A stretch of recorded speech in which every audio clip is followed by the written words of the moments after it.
Que a paz de nosso Senhor e Salvador Jesus Cristo venha reinar em cada coração. Mais uma vez, tem uma palavra de Deus para você. Evangelho de Jesus Cristo, segundo escreveu o Dr. Lucas, capítulo de número 1, versículo 30 ou 31. Versículo 30. Disse então o anjo a Maria: Não temas, porque achaste graça diante de Deus. Eis que em teu ventre conceberás e darás à luz a um filho, e pôr-lhe-ás o nome de Jesus.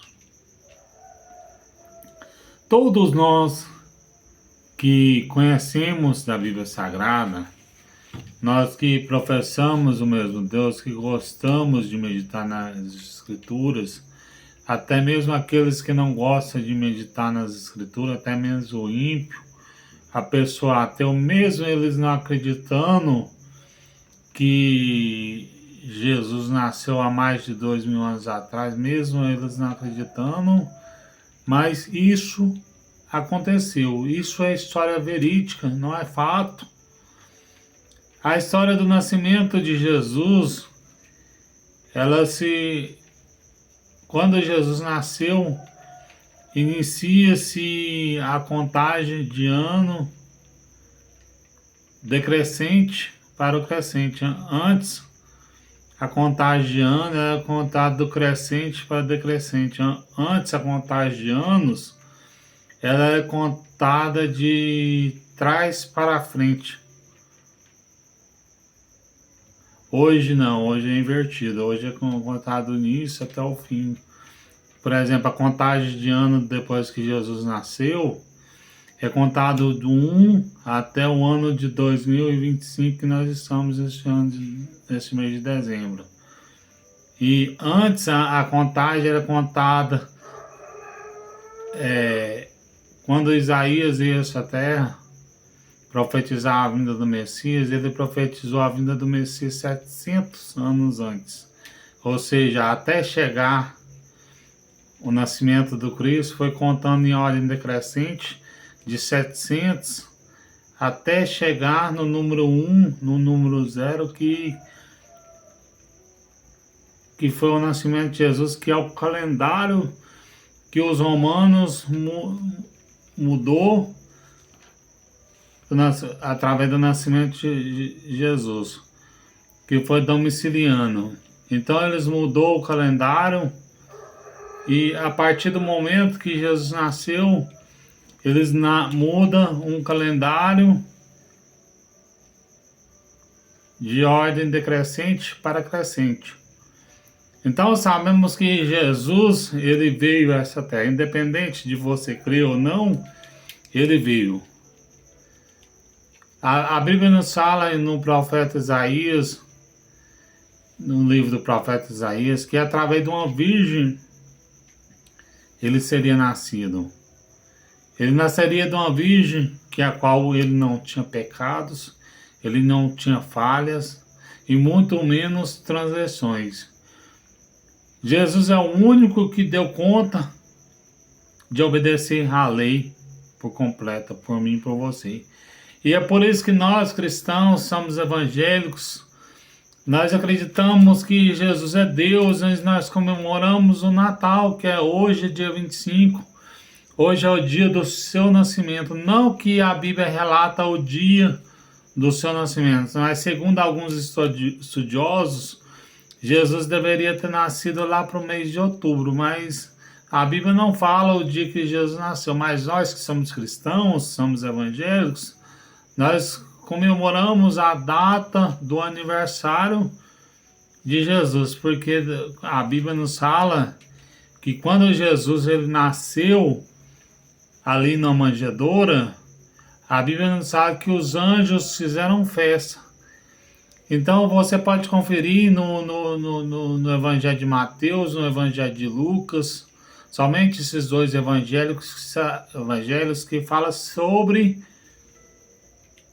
o nascimento de Cristo. E Maria estava desposada com José. Não tinha conhecido José ainda. E no 6º mês foi o anjo Gabriel a uma cidade chamada Nazaré. E o anjo fala: Maria, através de ti será gerado o Cristo, que é o Salvador da humanidade, que é o Emanuel, que colocarás o nome dele de Jesus, que ele é o Deus forte, que ele é o Pai da eternidade e Príncipe da paz. Não que o anjo estava falando essa parte para Maria, que ele é o Deus forte, conselheiro, Pai da eternidade e Príncipe da paz. Mas o profeta Isaías, ele profetiza que Jesus é o Deus forte, conselheiro, Pai da eternidade e Príncipe da paz. Jesus, ele é o sou. Jesus, ele é o verbo. No princípio era o verbo, e o verbo estava com Deus, e o verbo era Deus. Todas as coisas foram feitas por intermédio dele. Sem ele, nada do que foi feito se fez. Todas as coisas foram feitas por intermédio de Jesus. E sem ele, nada do que foi feito se fez. No Evangelho de João, capítulo 1, versículo 14, sabe que o verbo nasceu e se fez carne e habitou entre nós. Esse verbo é Jesus, que a qual nasceu ali na manjedoura. E o anjo aparece para Maria e fala: salve, agraciada. Maria, você é bendita entre as mulheres. Através de ti nascerá o Salvador da humanidade, que regerá as nações com um cetro de ferro, da casa de Davi, seu pai. Aqui está falando que da casa de Davi, seu pai, nasceria o Cristo. Maria era da casa de Davi. Davi era pai de Maria. Então, por Maria ser da casa de Davi, Jesus teria que vir da descendência de Davi. Porque o cego Bartimeu, quando ele encontra com Jesus, quando Jesus passa por ele ali na beira do caminho, ele clama em alta voz: Jesus Cristo, filho de Davi.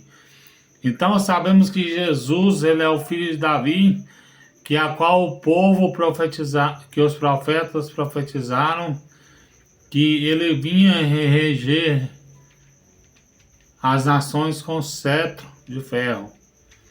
E ele veio para os seus, e pelos seus seriam negados todos quanto receberam deles o poder de ser chamados filhos de Deus, os que creram em seu nome. Muitos dos judeus naquela época não creram em Jesus. O presente tinha vindo do céu para a humanidade, mas eles desprezaram. O reino tinha ido até eles, mas eles encheram de inveja. Eles mataram o Cristo, o Salvador da humanidade. E para o único jeito que teve para a humanidade ser salva foi Deus enviando seu Filho para morrer por nós ali na cruz do Calvário. Senão não havia outro jeito. Porque a salvação, ela necessita de sacrifício vivo. Porque o povo de Israel, para eles serem perdoados, tinha que ter um sacrifício de pombas, rolinhas, novilhas e assim por diante.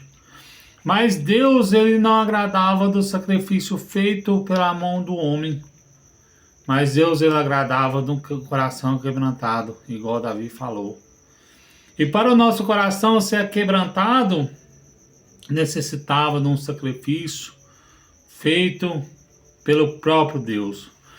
Porque a Bíblia nos fala que o próprio Deus entregou o seu Filho para morrer por mim e por você. E Jesus morre. E quando Jesus ele morre, ele disse: Pai, ficar em Jerusalém, até que do alto seja revestido de poder. E Jesus fala: vai até Samaria, a Judéia, e fala a mensagem das boas novas, que Cristo ressuscitou, que eu ressuscitei, que eu vim reger as nações com cetros de ferro. E Jesus, ele foi crucificado por causa do meu e do seu pecado, estava sobre Jesus. Segundo alguns estudos, os cravos que cravaram as mãos de Jesus era de 12 centímetros. Pensa, irmão, 12 centímetros cravando as mãos de Jesus. Segundo alguns estudos, a cruz que Jesus carregava tinha mais ou menos 60 quilos. E ele não deixou de carregar a cruz, ele não deixou de morrer na cruz por mim e por você. E ele salvou a humanidade, todos que o aceitaram como Salvador, Jesus o salvou. E Jesus vai nos fazer um convite, você que a qual comemora o Natal, que a qual só comemora o Natal para beber, para se prostituir, para se drogar. Jesus vai nos ensinar, vai nos enviar esse convite, que é em Mateus capítulo 11, versículo 28, 29 e 30. Vinde a mim todos que estáis cansados e oprimidos, que eu vos aliviarei. Tomai sobre vós o meu jugo, e aprendei de mim que sou manso e humilde de coração, e encontrareis descanso para vossas almas. Porque o meu jugo é suave e o meu fardo é leve. Você que está oprimido, você que a qual está vendo essa mensagem, que a qual você se drogou, você se prostituiu, você bebeu, você fumou, e você está angustiado, porque outrora você estava na escola bíblica dominical, fazendo a vontade de Deus, pregando a palavra, lecionando. Outrora você estava pregando a palavra de Deus, você estava louvando, tocando. E Jesus te faz um convite, principalmente para você que está desviado. Volta para a presença de Deus. Vinde a mim, você que está oprimido, porque o jugo do Senhor é suave e o fardo dele é leve. Tomai sobre vós o meu jugo e aprendei de mim que sou manso e humilde de coração. Nós temos que aprender com Jesus que ele é manso e humilde de coração. Jesus, em momento algum da sua vida, é que ele se soberbeceu, ele não se vangloriou, ele se fez servo. Na ceia, na última ceia, antes de Jesus morrer, ele lava os pés dos discípulos. E Pedro fala: mestre, eu não aceito o Senhor lavar os meus pés. E Jesus fala: se eu não lavar os seus pés, você não tem parte comigo. E Pedro fala: não somente lava as mãos, não somente os pés, mas também as mãos e a cabeça. E Jesus fala: não precisa limpar aquilo que já está limpo. Os pés que Jesus estava lavando é porque o Pedro ele ia passar em lugares, ele tinha passado em lugares imundos, porque ele estava no mundão e Jesus estava limpando todas as impurezas. E Jesus quer te limpar as impurezas que está na sua vida, o lugar que você passou, que não foi do agrado de Deus. Jesus quer limpar essa impureza.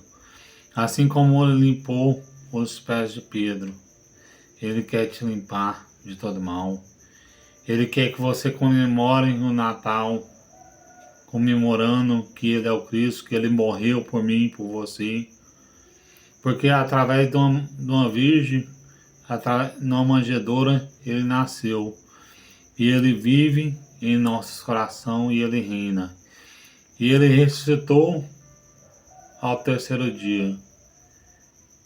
E disse: ide, ficai em Jerusalém, e espalhe as boas novas para os meus irmãos. E eu estou espalhando essas boas novas. Que Jesus nasceu, morreu e ressuscitou. E ele ressuscitou e está à destra de Deus. Ou seja, ele está na mesma posição de Deus, porque a Bíblia nos fala que Jesus fala, eu e o Pai, nós somos um. E Jesus morreu e ressuscitou ao terceiro dia, para ele morar nos nossos corações. E ele nos deu o direito de morar nas mansões celestiais. Lá nas mansões celestiais não vai ter pranto, não vai ter dor, não vai ter agonia, não vai ter aflição, não vai ter câncer, não vai ter diabetes, não vai ter AIDS, não vai ter hanseníase, não vai ter nenhum tipo de doença. Porque Deus ele veio para te curar da sua enfermidade. E lá no céu você não vai ter mais dor, porque ele vai curar toda a enfermidade e você nunca mais vai sentir essa dor. Às vezes você, aqui na Terra você é curado da enfermidade, mas depois você volta a ter dor em outra área ou no mesmo lugar, não sei. Mas geralmente lá no céu não vai ter mais enfermidade, não vai ter pranto, não vai ter dor, não vai ter angústia.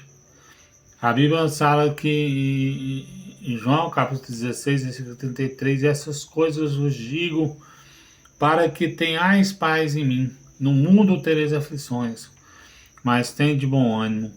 Jesus venceu o mundo. A Bíblia não está falando que nós vamos vencer o mundo, mas se nós obedecemos os mandamentos de Jesus, nós também vamos vencer o mundo. Mas Jesus ele venceu o mundo por você. A Bíblia está falando que Jesus venceu o mundo por mim e por você. Em Apocalipse capítulo 3, fala que o Senhor enxugará do olho toda a lágrima. E às vezes você não quer aceitar a Cristo como seu Salvador. Você só fica se embriagando, se prostituindo, adulterando. Você é soberbo, você comemora o nascimento de Jesus, mas aparece uma pessoa na sua casa pedindo um prato de comida, você não dá. Você é avarento e os avarentos não entram no reino dos céus. Ajude os necessitados.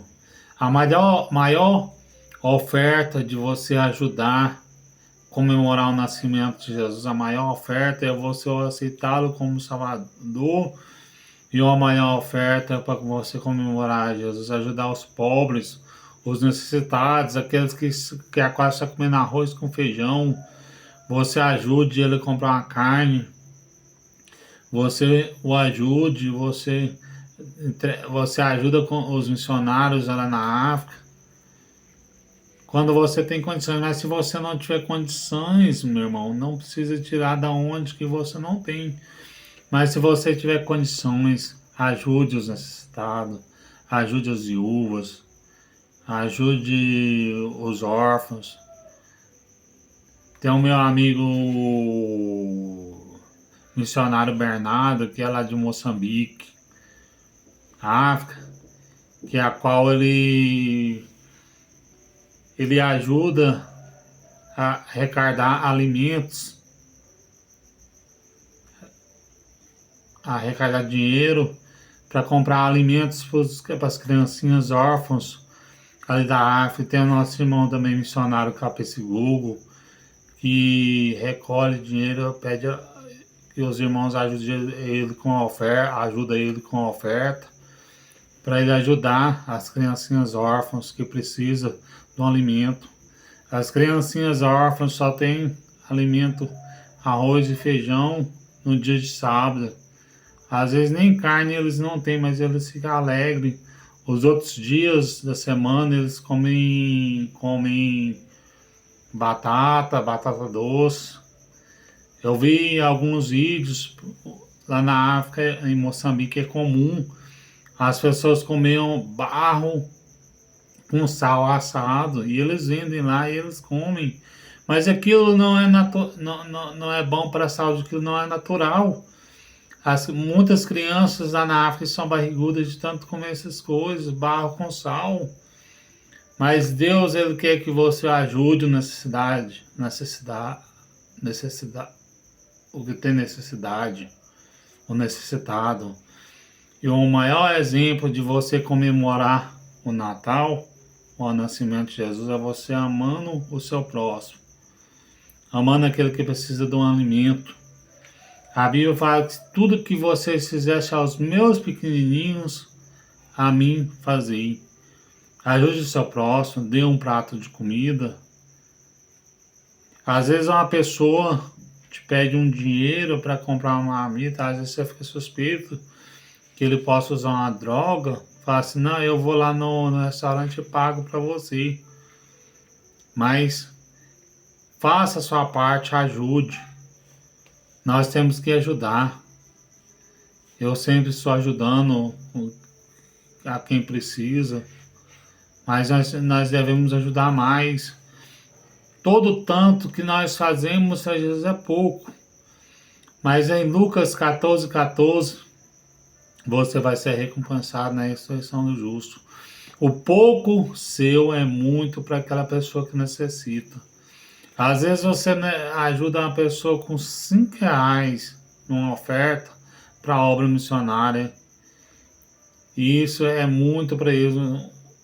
Com R$ 15 já é um prato de comida lá em Moçambique, África. Ajude os necessitados, os que precisam da sua ajuda. Ajude os missionários. Eu, assim que eu puder, eu vou estar ajudando. Agora eu não estou podendo ajudar, mas assim que eu puder, eu vou estar ajudando aqueles que precisam, aqueles que precisam do alimento, eu ainda não recebi, mas nós temos que ajudar aqueles que precisam de um pão de cada dia. Tem pessoas lá na África que nunca comeu um pão com margarina, que às vezes você levanta cedo, você nem come pão com margarina se não tiver um presunto, se não tiver uma mussarela, você não come. E lá em Moçambique nem pão sem margarina não tem. Às vezes você murmura, mas você não sabe o que eles estão passando. Ajude os necessitados. E assim você está comemorando o Natal. Porque se você fizesse aos pequenininhos, você fizesse para Deus. E assim você está comemorando o nascimento de Jesus. Tá, essas palavras que mais o Espírito Santo possa falar em cada coração, em nome do Senhor Jesus.